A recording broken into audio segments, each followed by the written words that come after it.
어, 복음을 갖고도 어떤 사람은 실패하는 삶을 사는 걸 봅니다.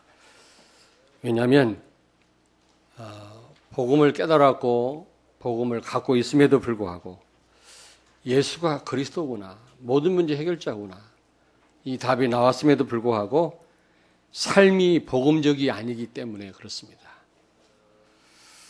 근데 어떤 사람은 계속해서 하나님 역사를 체험하고 성공적인 삶을 삽니다. 왜 그런가 했더니 삶이 복음적이에요.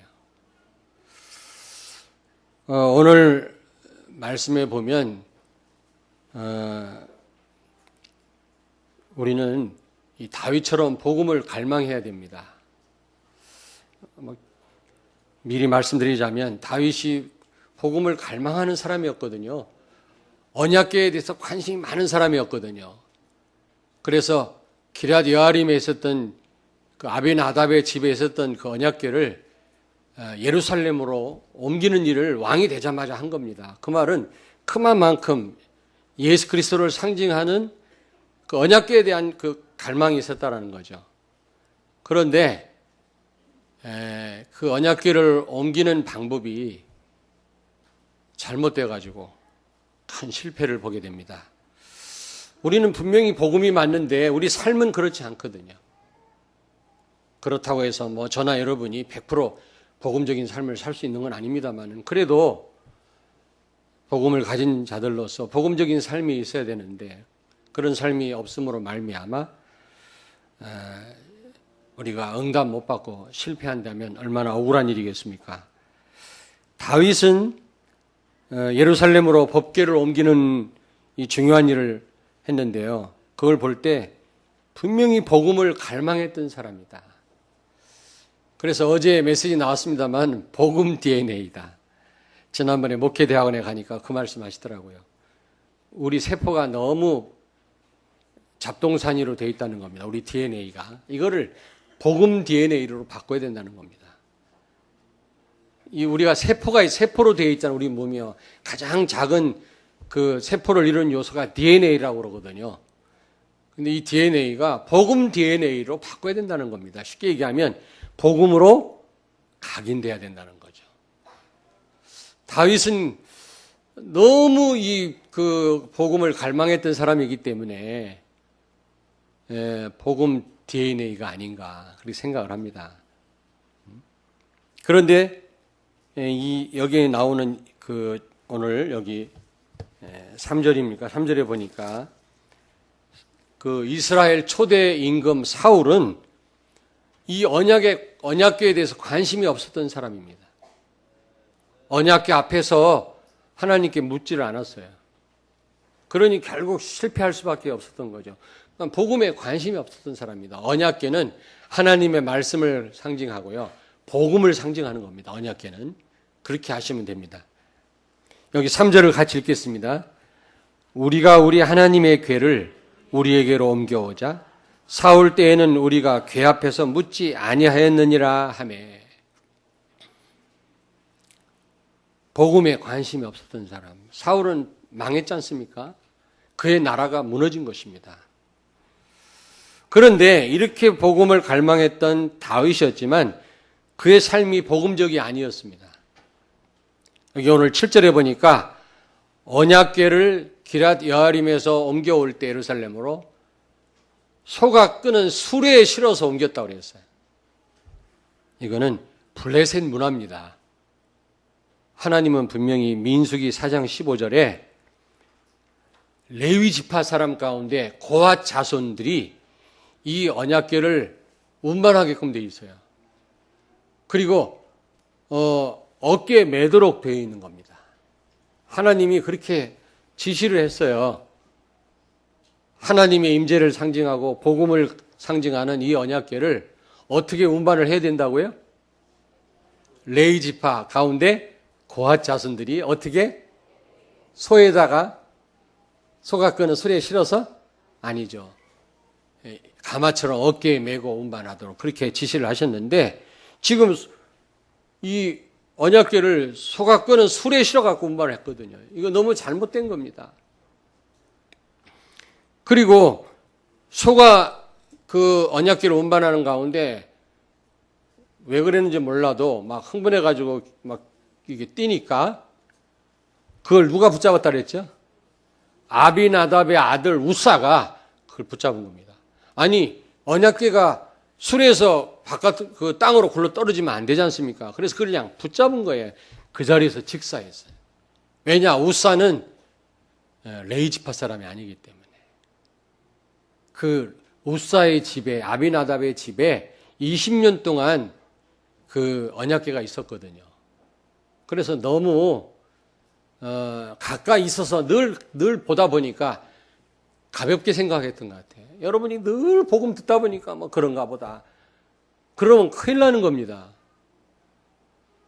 여러분, 구약시대 때는 범죄한 이스라엘 백성들이 성전에 나가서 피 뿌려야만 그 생명을 보존할 수가 있었거든요. 그런데 성전에 가면 못 들어가요. 성소나 지성소 안에 누가 들어간다고? 제사장이나 대제사장이 들어갑니다. 백성들이 갖고 온 그 짐승이 흠이 있으면 죽임당해요. 다리를 부러진 그런 재물을 들고 나왔다. 당장 죽임당한다니까. 제사장도 죽어요. 전쟁에서 빼앗은 그런 짐승을 들고 나왔다. 당장 죽임당합니다. 하나님은 그런 걸 받지 않으십니다. 그래서 들고 나가서 짐승을 잡아서 제사장이 피 뿌릴 때 죄 문제가 해결되거든요. 뭣도 모르는 짐승이 성전 안으로 들어왔다. 당장 죽임을 당합니다. 레위지파 사람이 아닌 사람이 성전 안에 있는 기구를 만졌다. 그 자리에서 죽임을 당합니다. 하나님 만난다라는 게 그렇게 어려웠어요. 그런데 우리는 하나님 모시고 살잖아요. 이게 보통 축복이 아니라니까. 우리는 늘 잊고 살지만 하나님 지금 내 안에 계시거든요. 지금 무관심의 대상이 된 겁니다. 내 안에 계신 하나님이. 지금 우사가요, 20년 동안 자기 집에 언약궤를 놓고 살다 보니까 가볍게 생각한 거예요. 그걸 손으로 덥석 붙잡은 거예요. 죽임을 당한 겁니다. 그리스도는 액세서리가 아니에요, 여러분. 십자가나 액세서리가 아닙니다. 목걸이나 걸고 다니는 그런 십자가가 아니고요. 예수 그리스도는 그렇게 모자란 분이 아닙니다. 우리가 염려할 게 아니고요. 그리스도 모시고 염려하면 그냥 그리스도를 우습게 하는 거예요. 그렇지 않습니까? 이 우사와 똑같은 거라니까. 레위지파도 아닌데 그 흔들리는 언약궤를 붙잡았다가 죽임당했다 그랬어요. 오늘 여기 같이 한번 읽겠습니다. 9절 10절을 읽습니다. 기돈의 타작마당에 이르러서는 소들이 뛰므로 우사가 손을 펴서 궤를 붙들었더니 우사가 손을 펴서 궤를 붙들므로 말미암아 여호와께서 진노하사 치심에 그가 거기 하나님 앞에서 죽으니라. 근데 어떻게 죽은지 알아요? 11절. 이거 안 읽으려고 그랬는데 같이 읽으십시다. 11절. 여호와께서 우사의 몸을 찢으셨으므로 다윗이 노하여 그곳을 뭐라고 졌다고요? 베레스 우사라. 그 말은 찢어진 우사라 그런 말이에요. 하나님이 찢어 죽였어요. 야, 나 이 얘기 안 하려고 그랬거든. 얼마나 하나님 화가 났으면. 우리가 복음 가지고도 복음적인 삶을 살지 않을 때 하나님 그렇게 화가 나신단 말이에요. 복음 가지고 염려할 때 하나님 화를 내신다니까. 복음 가지고 인본주의 있을 때 하나님 제일 싫어하세요. 그거는.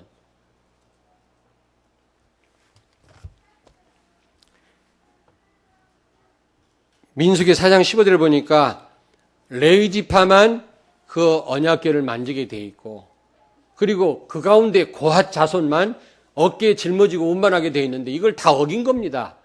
이걸 총 주관하는 사람이 누구예요? 다윗이었다고. 다윗 책임이지 이게. 그런데 다윗이요. 여기 1절부터 3절에 보니까 굉장히 민주적이라. 자, 여러분 저를 보세요. 언약궤를 어디에서 예루살렘으로?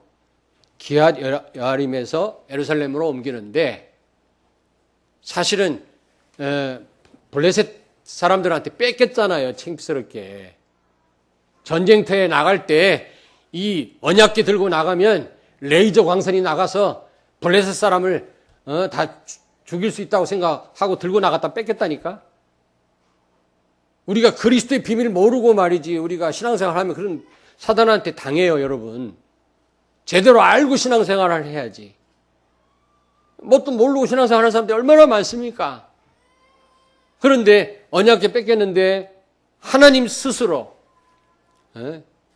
블레셋 그 신들 다곤신을 다 무너뜨려 목을 꺾어버리고 막 재앙을 내리니까 겁나가지고 소에다가 수레에다 실어가지고 보내잖아요. 베세미스로. 베세미스에 가 있던 그 언약궤가 지금 기럇 여아림에 20년 동안 있다가 다윗이 정권을 잡은 후에 비로소 예루살렘으로 운반하게 한 겁니다. 근데 이걸 독단적으로 다윗이 한 게 아니라 지휘관들한테 백부장, 천부장한테 물은 겁니다. 언약궤를 옮겼으면 좋겠는데 허락하겠냐? 예, 좋습니다. 백부장은 100명 군인의 대장이란 말이고 천부장은 1000명 군인의 대장이란 말입니다. 그리고 난 다음에 백성들한테 물어요. 어떻게 할까? 그랬더니 백성이 좋습니다. 그래서 옮겨온 겁니다. 굉장히 민주적이죠. 여러분, 그러나 아무리 민주적이라 할지라도 복음적이 아니니까 이런 화를 당한 겁니다. 교회는 민주적이 아니에요. 복음적이어야지. 근데 복음 안에서 또 민주적이어야 됩니다. 그래서 저는 복음 안에서 중요한 안건이 있을 때마다 우리 장로님들하고 다 의논해서 결정을 합니다. 한 번도 전 그렇게 안 해본 적이 없어요. 예전에 한 번 조금 그 장로 세울 때 내가 묻지 않고 우리 시찰에다가 얘기했다가 한번 사과한 적이 있고 그 외에는 다 장로님들하고 중요한 거는 다 의논해서 합니다. 정말 나는 민주적입니다. 생긴 것도 민주적이지만. 아니 사실이에요. 9월 달쯤에는 재직회를 해야 되지 않겠냐. 성도들이 궁금하게 생각해요. 집사님들이. 그거 뭐 공개 못할 일이 없죠. 여러분들이 좀 기도해 주십시오. 알아야 기도할 거니까. 그럼 공동회 하고 하니까 막 그 프린트물이 막 돌아다니고 다른 교회로 나가고 그래서 이제 안 하게 됐죠. 그래서 옛날에는 매달 했어요, 매달. 성도들끼리 교제도 못하고 막 그런 애로사항이 있다. 그러다가 뭐 이런저런 일로 못했는데 이제 앞으로 할 겁니다. 우리 적어도 우리 집사님들 이상은 다 알아야 되니까요. 기도하셔야 되니까요. 그래야 또 11조도 할 거 아닙니까? 그런데 어쨌든 교회는 민주적이 아닙니다. 복음적이어야 돼요. 여러분 우사가 잘못한 게 없잖아요. 하나님의 언약궤가 땅바닥에 굴러 떨어지면 좋겠습니까? 그걸 막았는데 죽임당했잖아요. 우리가 아무리 바르게 하고 최선을 다해도 복음이 아니면 안 된다니까요. 바르게 하지 말란 말이 아니에요. 바르게 하기 이전에 우리는 복음적이어야 돼요. 아멘. 바르게 하려다가 복음에 기스나고 우리가 의논하다가 오히려 복음하고 상관이 없다면 그건 하지 말아야 돼요. 그거는. 그리고 다수결로 해가지고 성경에 보니까 망한 적이 많아요. 아니 성경에 보세요. 다수의 말을 들어가고 바울이 담배가 풍랑 만났지. 다수의 말 들어가지고 정탐꾼 말 10명 들어가지고 40년 죽을 고생했잖아요. 그러나 복음 안에서 다수결이 필요합니다. 다른 사람과 의논할 때 굉장한 지혜가 떠오르고요. 또 반대하는 사람을 설득할 때 굉장한 에너지가 나오는데 거기서 해야 됩니다. 그런 수고를 해야 돼요. 저는 장로님들하고 의논 안 하는 게 딱 두 가지가 있어요. 강사 초청하는 거 의논 안 한다고 아예 임직할 때 제가 선언했어요. 이거 반대하는 분 임직하지 말라고 그랬어요. 강사를 초청하는데 뭐 일일이 물어보고 당회하고 언제 지금 이번 주에 왔다가 이번 주에 자기 나라로 돌아갈 선교사님 강사로 모시는데 당회를 다 모집해야 됩니까? 그런 교회가 있더라고, 저 일반 교회. 그리고 제가 사역하는 거, 해외 나가는 거 절대 거기에 대해서 반론을 제기하지 마라. 하나님 원하시면 가는 거지. 갈까요? 말까요? 물어봐야 돼요, 그거? 처음부터 저는 약속받고 임직을 했어요, 우리 장로님. 그 외에는 다 의논합니다. 한 번도 의논 안 해본 적이 없어요. 저를 이상한 사람으로 보지 마세요. 굉장히 민주적이에요. 그러나 복음적이 아니면 안 된단 말이에요. 오늘 다윗이 굉장히 복음적으로 서로 의논하고 언약궤를 옮겼는데 복음적으로 안 하다 보니까 민주적으로 해놓고 실패하잖아요. 교회는 민주적이다, 복음적이다. 민주적이다, 복음적이다. 또 제재케 안 하면 목사님 무슨 계획이 있겠지. 복음에 뭔가 이유가 있겠지. 그렇게 생각하면 되지. 왜 또 안 하냐. 막 그러면 또 안 되지. 그런 분은 없지만. 자, 여러분. 그렇다면 두 번째로 복음을 가지고도 알고도 복음적이 아니면 어떻게 됩니까? 오늘 본문에 보니까 법궤를 실어 날르던 소가 날뛰었다고 그랬어요. 여기 9절에 보니까. 뭐 날뛸 수 있지. 뭐 목사님 그걸 가지고 그러십니까? 내가 볼 때는 불길해. 왜 그런지 아세요?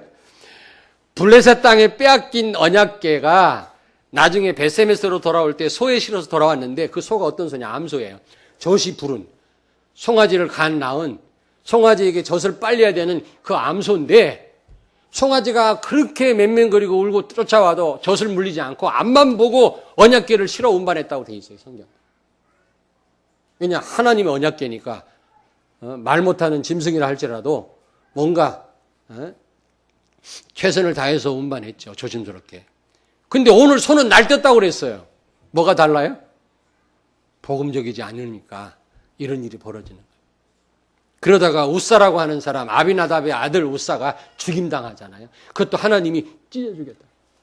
야, 저는 무섭죠.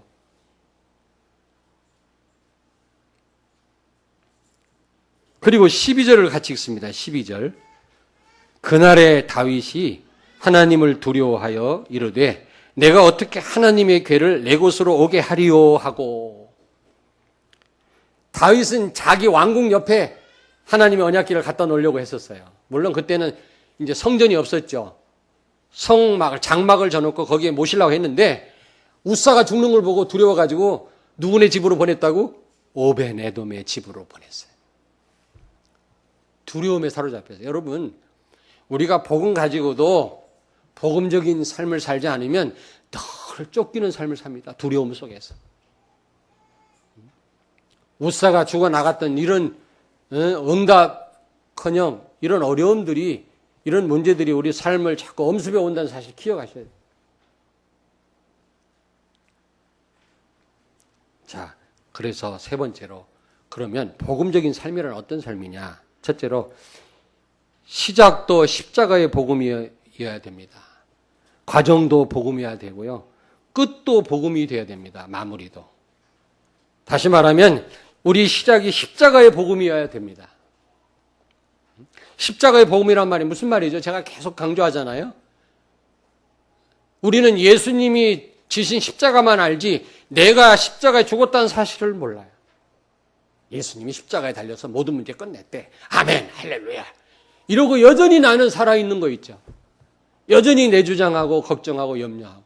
이 말은 내가 살아있단 말 아닙니까? 옆에 있는 분한테 축복하세요. 우리는 십자가에 죽었습니다. 나를 내세울 것도 없어요. 염려할 것도 없어요. 죽은 시체가 뭘 또 염려를 합니까? 바울은 날마다 나는 죽노라 그랬거든요.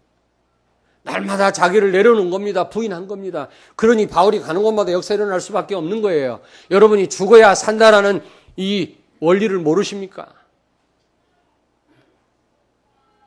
쉽진 않겠지만 나 자신을 다 내려놔야 될 줄로 믿습니다. 제일 무서운 건 뭐다? 내가 일부 때 말씀드렸어요. 나를 나타내는 겁니다. 제일 무서운 겁니다. 나를 나타내는 거. 추워도 나를 나타낼 생각 하지 마세요. 내가 다 해놓고도 하나님이 하셨다고 하십시오. 내가 다 해놓고도 다른 분들이 도와서 했다고 하십시오. 근데 우리는 그런 고백을 못하고요. 우리는 늘 나를 내세우려고 하는 유혹을 받아요. 이게 무시무시한 흑암의 역사입니다. 여기에 다 무너졌어요. 성경에 보니까. 나는 십자가에 죽었다고 생각하는 성도는 나를 내세우지 않습니다. 그리스도만 높이는 줄로 믿습니다. 내 힘으로 마귀를 못 이기니까 그리스도로 우리는 마귀와 싸워라. 그 말이에요, 하나님이요. 하나님은 나를 중요하게 생각하지 않거든요. 내 안에 있는 그리스도를 하나님은 상대하기를 원하시기 때문에 그리스도를 앞세우란 말이죠. 그래서 오직 예수 되라는 겁니다. 내가 꿈틀대는 만큼 여러분 응답을 못 받으면 응답은 멀어집니다. 내가 하려는 만큼 하나님 역사는 일어나지 않습니다. 그래서 출애굽은 됐는데 출자가 안 된 거 있죠. 그래서 하나님은 40년 동안 광야 생활 시킨 거예요. 출자하라고. 내 자아를 내려놓으라고. 이 작업을 40년 동안 시켰는데 잘 안 바뀌어지는 막 기성세대는요. 왜냐하면 늘 자기 중심으로 자기 생각대로 살아왔기 때문에 그러기를 40년, 50년 살아왔기 때문에 그렇게 광야에서 뺑뺑이 돌려도 그게 안 바뀌는 거 있나? 안 바뀌는 거 있죠. 어린 렘넌트들이 다 가나안 땅에 들어갔어요. 그러나 너무 실망을 하지 마시고요. 여호수아 갈렙은 가나안 땅 들어가서 2명. 우리도 가능성이 있다 없다? 있다. 근데 쉽다 어렵다? 어렵다. 복음 DNA 만들기가 어려워요.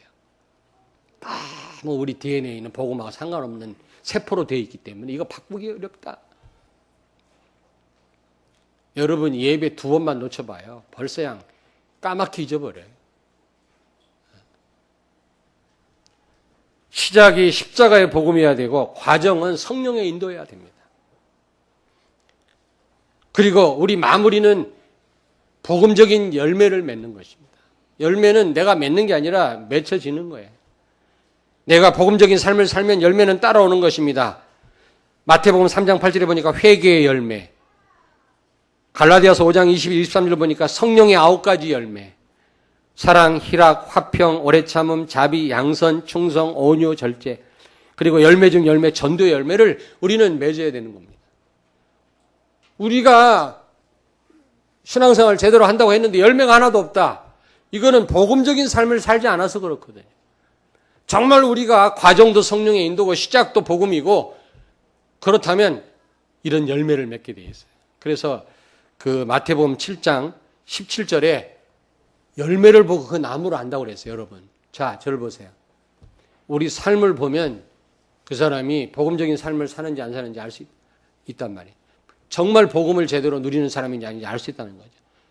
삶에 나타나게 돼서 그 열매를 보면 알아요. 그 열매를 보고 나무를 안다고 그랬죠. 우리가 물론 행위로 구원받은 건 아니지만은 정말 우리가 복음적인 삶을 산다면 그런 열매를 맺게 돼 있어요. 성령의 9가지 열매를 맺기를 바랍니다. 사랑, 희락, 화평, peace with God, peace of God. 하나님과 여러분 하나님의 화평, 평안을 얻으려면 peace with God, 하나님과 화평해야 된다는 겁니다. 영어 한마디 썼어요. 어쨌든 여러분 복음을 정말로 복음적인 삶을 살면 이런 열매는 따라오게 돼 있어요. 우리의 마무리가 이런 열매로 맺어져야지. 열매가 없다. 이건 보통 낭패가 아닙니다. 열매를 맺게 하려고 우리를 구원했다고 말씀하고 우리를 선택했다고 말씀하거든요. 근데 하나님이 열매 찾으실 때 열매가 없다. 그러면 안 돼요. 근데 그 열매는 현재적이어야 됩니다. 현재적이어야 된다. 무슨 얘기인지 알겠습니까?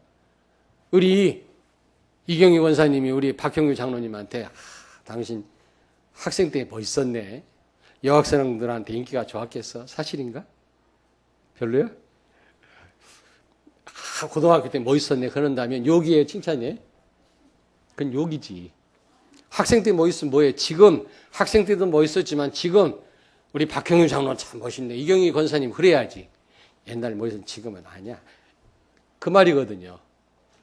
다시 말하면 여러분이 하나님을 사랑한다면 정말 복음의 사람이라면 지금 이런 열매를 맺고 있어야 돼요. 나중에 맺어야지. 내일은 내 시간이 아니에요. 하나님이 내일 아침에 나를 불러갈 수도 있거든요. 지난날 내가 주를 위해서 헌신하고 뭐 사랑하고 그 지나간 얘기에 그거는 열매는 현재적이어야 된다. 지금 이런 열매를 맺어야 돼요. 맺는 방법이 뭡니까? 지금 우리 복음적인 삶을 사는 겁니다. 우리가 그만큼 훈련받고 그만큼 들었으면 우리의 삶도 우리의 과정도 성령의 인도를 받아야 되고 복음적인 삶을 살아야 되지 않겠습니까? 다윗은 복음을 갈망했는데 방법은 복음이 아니었단 말이에요. 잠깐이었지만 물론.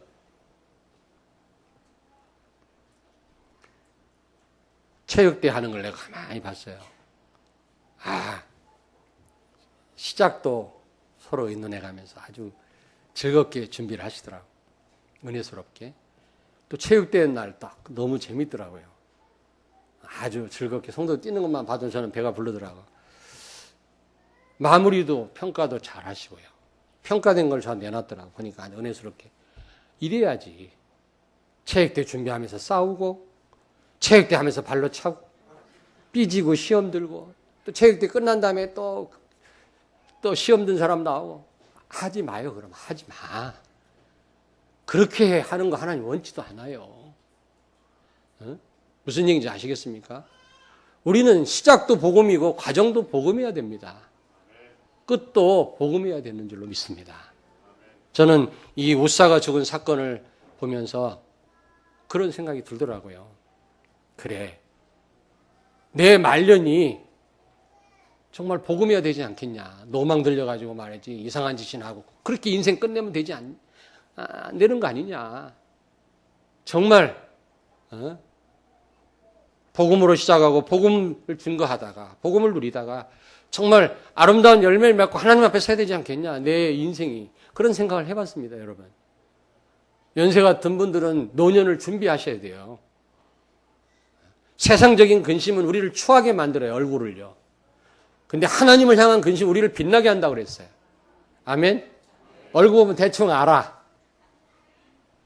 빛나네. 복음적인 근심을 많이 했나 봐. 어두운 얼굴이 있네, 있긴. 내가 보니까 찬양대.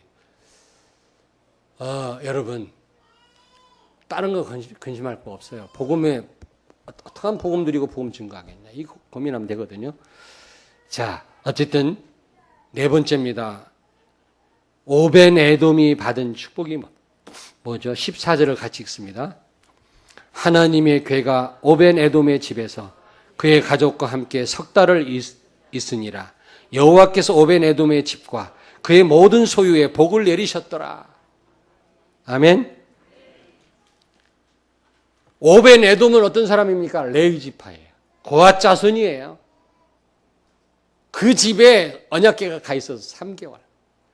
오래 있었던 것도 아니면서 3개월 있었는데 하나님이 오벤 에돔의 집에 축복을 쏟아 부었다니까. 그 식구들과 자녀들에게 또 모든 소유에 물질적인 축복을 쏟아 부은 겁니다. 이런 축복 받게 되기를 바랍니다.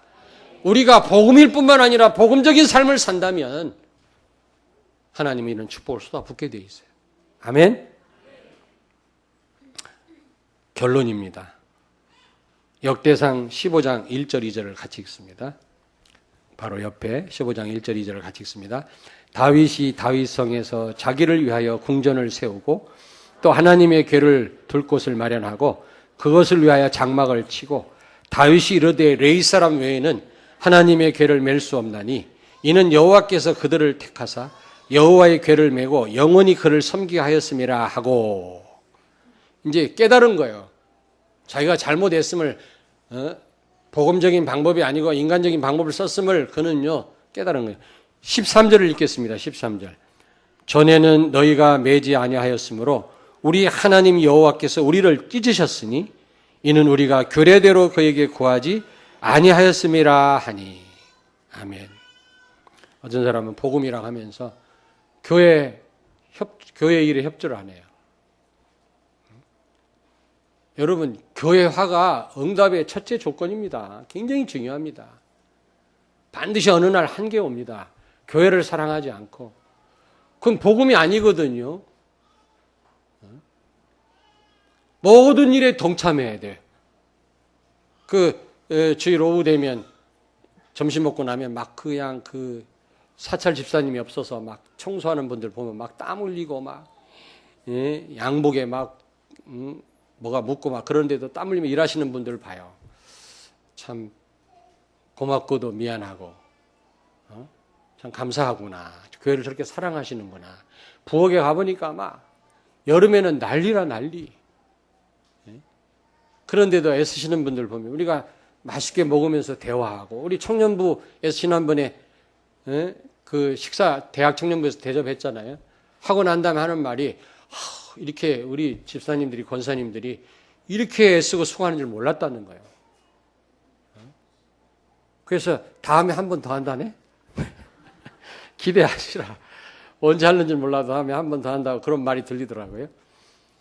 여러분, 그게 다 복음 안에 있는 겁니다. 복음적인 삶입니다. 복음을 사랑한다면 사랑의 수고가, 빗자루 하나 잡는 것도 이거 복음이에요, 복음. 복음 깨달은 성도는 놀아도 그게 복음이에요. 어떤 분은 자꾸 그걸 이원화시키더라고. 이원론적인 생각. 그 이단적인 생각이에요. 노는 거는 복음 아니고 비복음이고, 복음 안에서 노는 거는 복음을 위한 거예요. 복음 안에서 여러분이 갑천천백에서 막 이렇게 걷는 것도 복음이라. 알겠습니까? 건강, 복음을 위한 거 아니겠어요, 여러분? 돈 버는 것도 복음을 위한 거고. 뭐 돈 번다고, 열심히 돈 번다고 좀 복음이 아니라고. 그건 아니죠. 복음 안에서 하는 모든 것은 복음인 줄로 믿습니다. 근데 복음적이 아니라면 아무리 바르게 하고 아무리 열심을 내고 윤리적인 도덕적인 거라 할지라도 그거는 하나님 원하시지 않는 거예요. 다윗이 깨달았어요. 이거는 아무나 이 언약궤를 잡으면 안 되는구나. 이거는 레위 지파 고핫 자손이 어깨에 짊어져야 되는구나. 왕이 뒤늦게 깨달았어요. 우리 깨달아야 돼요. 내 삶이 복음적인 삶이 아니었지 않냐. 함부로 미워하고 함부로 욕하고 말이지. 하나님 안 본다고 우리가 은밀하게 말이지. 잘못한 거 많잖아요. 이거 우리 바꿔야 됩니다. 어마어마한 훈련을 받고 언약을 가지고도 우리가요, 너무 우리는 복음적인 삶이 아닐 때가 많잖아요. 두 번째로 이 다윗은, 그래서 이제 복음 가진 이 다윗은 복음을 갈망할 뿐만 아니라 복음적인 삶을 삶으로 시대를 살렸어요. 기념비적인 축복을 받았어요. 왜냐? 기념비적인 축복이란 말은 지금도 우리 입에 다윗이 오르내리고 있잖아요. 이게 보통 축복이 아니야. 그리고 세 번째로, 한마디로 말하면 복음적인 삶이란 예수가 그리스도다, 이 답이 나와야 되고, 그리스도가 그리스도 되셔야 돼요. 그리고 그리스도를 주인으로 모시는 삶을 살아야 돼요. 이 말은 쉽게 말하면 오직 예수 돼야 된단 말이죠. 나의 그리스도가 돼야지. 아니, 전적으로 그분을 의지하는 삶을 살 때 이게 복음적인 삶 아니겠습니까? 아니, 예수님이 주인이라고 고백해놓고 저는 그리스도시 해놓고 내 마음대로 내 인생을 산다면 그건 십자가를 모르는 거 아닙니까? 내가 죽었는데. 아무쪼록 다윗이 받았던, 오벤에돔이 받았던 이런 축복을 받게 되는 여러분 되기를 주의 이름으로 축원합니다. 기도하시겠습니다. 하나님 아버지, 우리의 삶의 시작도 복음이 되게 하시고, 특별히 십자가의 복음 되게 하시고, 과정도 복음적인 삶이 되게 하시며, 우리의 인생 마무리도 복음적으로, 우리의 어떤 일 마무리도 복음적으로 끝내게 하여 주시옵소서. 예수님 거룩하신 이름으로 기도하옵나이다. 아멘.